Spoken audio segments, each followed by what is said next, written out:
Selamat pagi buat kita semua. Kita mengucap syukur kepada Tuhan Bapa kita karena pagi ini kita dibangunkan dalam keadaan baik dan sehat-sehat selalu. Terima kasih Bapa di sorga karena begitu besar kasih-Mu terhadap kami hingga pada hari ini kami sehat dan terpujilah nama-Mu hari ini sampai selama-lamanya. Amin. Kita akan melanjutkan firman Tuhan kembali dan kita berdoa. Terima kasih Bapa di sorga, puji dan syukur anak-Mu panjatkan Bapa, karena pagi ini Engkau bangunkan kami dalam keadaan baik dan sehat. Bapa, kami akan membaca firman-Mu. Ajari kami Bapa, supaya kami mengerti apa yang ingin Engkau sampaikan ke dalam hati kami masing-masing, apa yang ingin kami lakukan supaya menjadi kemuliaan bagi nama-Mu. Terpuji nama-Mu ya Bapa, di dalam nama Tuhan Yesus, Juru Selamat dan Penebus kami. Amin. Silakan kalian nonton di part 139. Judulnya Nasihat supaya berjaga-jaga. Ya, jadi full video silakan kalian nonton sebelum video ini. Kita akan melanjutkan untuk yang di Yohanes langsung ya, karena di Matius, Markus, dan Lukas sudah aku lihat kira-kiranya di situ udah selesai semua, dan kita akan melanjutkan ke yang Yohanes. Matius, Markus, Lukas, Yohanes, di 4 kitab ini adalah perjalanan Tuhan Yesus selama di dunia. Jadi kita bisa tahu setidaknya sedikit banyaknya bagaimana Tuhan Yesus lahir dan apa yang Tuhan lakukan selama dia di dunia ini. Kalian juga bisa langsung buka Alkitab kalian bisa baca sesuai dengan yang aku kasih ayat-ayatnya. Untuk ayat pagi ini terdapat di Yohanes 2 ayat 1 sampai 11. Perkawinan di Kana. Pada hari ketiga ada perkawinan di Kana yang di Galilea, dan ibu Yesus ada di situ. Yesus dan murid-muridnya diundang juga ke perkawinan itu. Ketika mereka kekurangan anggur, ibu Yesus berkata kepadanya, "Mereka kehabisan anggur." Kata Yesus kepadanya, "Mau apakah engkau daripadaku, ibu? Saatku belum tiba." Tapi ibu Yesus berkata kepada pelayan-pelayan, "Apa yang dikatakan kepadamu, buatlah itu." Di situ ada 6 tempayan yang disediakan untuk pembasuhan menurut adat orang Yahudi. Masing-masing isinya 2-3 buyung. Yesus berkata kepada pelayan-pelayan itu, "Isilah tempayan-tempayan itu penuh dengan air." Dan mereka pun mengisinya sampai penuh. Lalu kata Yesus kepada mereka, "Sekarang cedoklah dan bawalah kepada pemimpin pesta." Lalu mereka pun membawanya. Setelah pemimpin pesta itu mengecap air yang telah menjadi anggur itu, dan ia tidak tahu dari mana datangnya, tetapi pelayan-pelayan yang mencedok air itu mengetahuinya. Ia memanggil mempelai laki-laki dan berkata kepadanya, "Setiap orang menghidangkan anggur yang baik dahulu, dan sesudah orang puas minum, barulah yang kurang baik. Akan tetapi engkau menyimpan anggur yang baik sampai sekarang."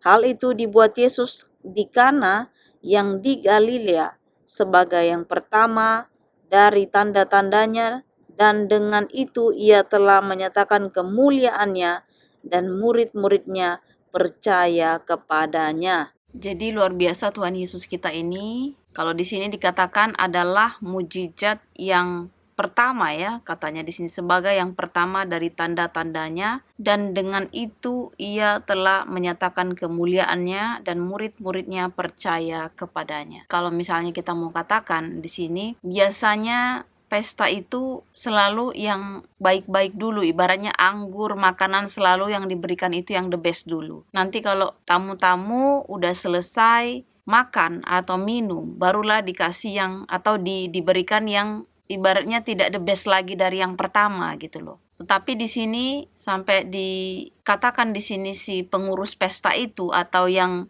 di sini dikatakan pemimpin pesta yang mencoba anggur itu ya. Karena kan sebenarnya yang di dalam tempayan itu adalah air kan. Si hamba-hamba atau yang mengerjakan air itu ke dalam tempayan kan mereka tahu itu adalah air. Tetapi si pemimpin pesta dia nggak tahu karena dia kan ibaratnya di depan pesta itu. Tapi istilahnya kalau ada sesuatu hidangan sebelum keluar ke dalam pesta itu atau dibagikan kepada para undangan, si pemimpin pesta pasti selalu mencoba dulu. Kira-kira bagus apa enggak, enak apa enggak, lezat apa enggak, dan sebagainya. Nah, di situ si pemimpin pesta mencoba anggur itu. Dan ternyata dia rasakan bahwasanya anggur itu sangat enak ya, manis lah pasti ya. Dan dia sampai mengatakan, biasanya orang memberikan yang lebih baik atau yang the best dulu, tetapi kamu masih menyimpan yang lebih baik lagi. Di sini aku bacakan aja di ayat 10, dan berkata kepadanya, setiap orang menghidangkan anggur yang baik dahulu, dan sesudah orang puas minum, barulah yang kurang baik. Tetapi engkau menyimpan anggur yang baik sampai sekarang. Jadi artinya yang pertama baik, kemudian yang sekarang juga baik. Padahal itu adalah mukjizat. Jadi pemimpin pesta nggak tahu kalau itu adalah air sebenarnya yang diubahkan oleh Tuhan Yesus menjadi anggur. Jadi kalau mau kita bilang, mukjizat Tuhan itu tidak bisa diselami, tidak bisa dipikirkan oleh manusia biasa sama seperti kita. Perbuatan Tuhan itu sebenarnya biasa buat dia, karena dia luar biasa. Jadi perbuatan yang sekalipun tidak mungkin bagi kita, yang luar biasa bagi kita, sama Tuhan itu biasa. Karena dia memang luar biasa. Jadi dia melakukan apapun, menyembuhkan orang sakit, mengubah air menjadi anggur, memberi makan 5.000 orang dengan hanya 5 ketul roti, 2 ekor ikan. Dan juga kalian bisa nonton di video-video aku semuanya, aku udah kasih ayatnya juga. Kalian silahkan baca juga sendiri di Alkitab, kan rotinya tidak begitu banyak ya. Ibaratnya dengan porsi yang sedikit ya, dengan porsi yang cuma katakanlah mungkin untuk 1-2 orang atau 5 orang makan aja nggak cukup. Ini ribuan bisa diberikan makan, tetapi dengan kuasa Tuhan. Makanya di sini dikatakan kuasa Tuhan itu kita butuhkan karena kita manusia biasa, kita bukan Tuhan. Kalau Tuhan itu segala sesuatu yang dia lakukan itu, segala sesuatu yang mustahil bagi kita itu udah biasa bagi dia. Makanya apapun yang kita alami, apapun pergumulan kita, serahkan semua kepada Tuhan Yesus, karena dia yang bisa mengubahkan, bisa memperbaiki, bisa mencari jalan solusi, bisa semuanya bisa. Dia Tuhan yang luar biasa. Dia melakukan hal-hal yang luar biasa bagi kita, tetapi bagi dia itu biasa. Jadi bagi Tuhan itu nggak ada yang mustahil, bagi Tuhan itu nggak ada yang sulit. Tuhan itu bukan kurang kuat, bukan kurang power, bukan kurang segala macam lah. Tetapi memang dianya itu sudah orang yang maha. Jadi hal-hal yang nggak mungkin bagi kita, dia udah biasa itu sama dia. Makanya kalau kita mau melihat mujizat, kalau kita mau lihat kesembuhan, kalau kita mau lihat tuntunan, kalau kita mau lihat masa depan cerah, selalu andalkan Tuhan di dalam kehidupan kita. Selalu andalkan Tuhan dalam apapun, setiap pengambil keputusan, apapun itu. Karena kalau sudah Tuhan kita libatkan, Tuhan juga yang menyelesaikan. Tuhan juga nanti yang mengatur, Tuhan juga yang menuntun, semuanya lah pokoknya. Kalau kita mengandalkan diri kita sendiri, bisa jadi kelihatannya hari ini baik, tapi kita lihat aja nanti 1 jam lagi, 2 jam lagi, besok udah berganti. Jadi percayakan semuanya, apapun itu kehidupan kita, mau dalam keadaan sukar, ya, mau dalam keadaan bergembira, atau lagi berduka cita, atau pokoknya lagi kita gak berdaya pun, semuanya kita tetap andalkan Tuhan. Kalau kita selalu mengandalkan Tuhan pada posisi kita terluka, pada posisi kita menderita, hendaklah juga kita mengandalkan Tuhan atau mengucap syukur, berterima kasih kepada Tuhan pada saat kita juga diberkati. Dan kita juga bisa memberkati orang lain. Bukan hanya kita selalu minta berkat sama Tuhan. Nah, itulah menyenangkan hati Tuhan. Kita udah dikasih Tuhan yang baik. Artinya kan kita udah disenangkan Tuhan. Kita juga harusnya juga memberikan berkat bagi orang atau memberikan apapun yang kita bisa. Bukan hanya materi, seperti aku bilang, juga informasi, pengetahuan, ya, dan lain-lain lah yang kita mampu. Jadi andalkan setiap apapun pergumulan hidup kita, karena cuma Tuhan yang bisa lakukan mujizat. Manusia hanya melakukan sebatas dia tahu, tetapi Tuhan melakukan di luar dari apapun itu semua. Makanya aku pernah nonton di YouTube itu, aku senang sekali, itu ada Pendeta Billy Lantang, kalau kalian pernah dengar di YouTube itu, dia mengatakan ya, waktu itu juga dia kanker, tapi dia benar-benar perkataannya itu benar-benar aku pun sampai yang wow, ini statement yang sangat sangat benar-benar menurut aku itu luar biasa ya. Jadi waktu itu dia kanker dan semuanya udah dipaparkan ini berbahaya kankernya dan ini dan itu. Dan dia berdoa, dia yakini adalah itu kenyataanku katanya. Tetapi kenyataanku harus tunduk dengan kebenaran. Artinya kebenaran itu ya Tuhan. Artinya aku punya Tuhan, aku punya Bapa yang lebih besar dari apapun. Kalau dari apapun artinya lebih besar dari masalahku, lebih besar dari penyakitku, lebih besar dari cita-citaku, lebih besar dari permintaanku. Karena dia bisa mengabulkan semua apapun yang kita inginkan, tetapi menurut kehendak Tuhan yang baik. Karena kalau kita memang sudah menyerahkan hidup kita sepenuhnya sama Tuhan, biar dia yang berkehendak, dia yang pegang kendali kita, Tuhan yang tahu mana the bestnya ya, mana yang baik buat kita. Kita kadang minta ini, ternyata Tuhan mau kasih lebih baik. Ternyata Tuhan melihat itu tidak baik bagi kita. Dia the best. Jadi kita harus ngikutin maunya dia, rancangannya Tuhan, bukan rancangan kita. Ingat,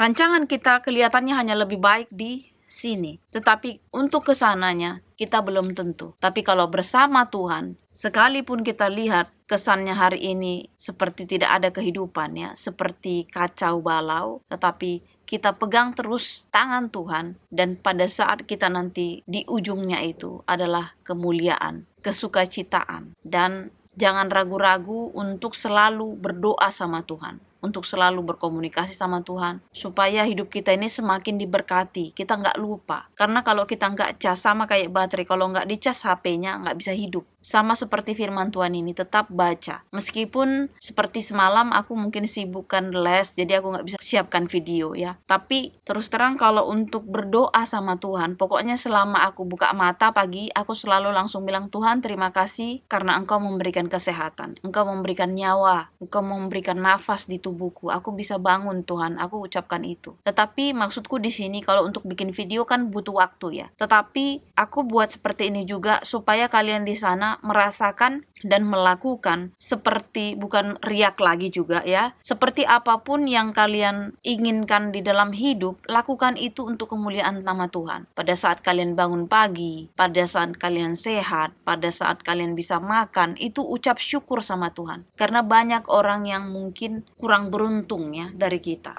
Tapi itu pun artinya bukan hanya juga kalau kita seperti beruntung baru kita memuji Tuhan. Dalam keadaan kita pun sedang hopeless, sedang kacau ya, sedang kita itu berantakan, tapi tetap pegang Tuhan. Jadi ibaratnya dalam suka dan duka kita tetap bersama Tuhan. Karena kita sudah jadi kayak misalnya nafas hidup itu hanya Tuhan. Jadi kalau udah itu seperti itu, yakinlah Tuhan pun pasti melihat hati kita. Memang kita manusia berdosa, tetapi kalau kita andalkan Tuhan ya, kita selalu bertobat setiap hari ya, setiap hari. Kalau kita pun ya terus terang kita manusia ini pasti nggak selalu baik-baik saja ya. Kadang-kadang ada yang posisi kita lagi benar-benar kacau, kita seperti ini. Lebih baik kita berdoa sama Tuhan. Kita minta tuntunan Dia. Karena hanya dengan kuasa Tuhan kita bisa dimampukan melewati masa-masa sulit. Ya, kita bisa juga menghadapi berkat-berkat. Kadang-kadang ada berkat malah lupa daratan ya. Ibaratnya kita jadi nggak bersyukur. Disinilah kita diberikan Tuhan kebijaksanaan bagaimana menyikapi yang namanya keadaan buruk ataupun pada saat kita mendapatkan berkat itu. Jadi bersama Tuhan itu nggak usah khawatir. Apapun di dalam kehidupan kita, kita yakin pasti Dia selalu menolong kita. Dan biarlah ini menjadi perenungan buat kita, karena aku akan bikin video satu lagi untuk hari ini. Jadi 2 video hari ini ya. Kita berdoa. Bapa di surga, terima kasih Bapa untuk kasih setiamu. Pada saat ini ya Bapa, kami mengucap syukur di mana Engkau menunjukkan bahwasanya Engkau adalah Tuhan dan Juru Selamat. Engkau adalah Bapa yang luar biasa Bapa. Segala yang tidak mungkin Engkau lakukan menjadi mungkin, itu biasa untukmu. Tetapi bagi kami itu luar biasa. Oleh karena itu Bapa, ampuni kami orang biasa ini yang selalu kadang-kadang khawatir, yang selalu kadang-kadang lupa Bapa. Ingatkan kami Bapa, Engkau tahu kami orang lemah. Hapuskan segala dosa dan pelanggaran kami Bapa. Sempurnakan doa kami Bapa. Di dalam nama Tuhan Yesus Juru Selamat dan Penebus kami. Amin.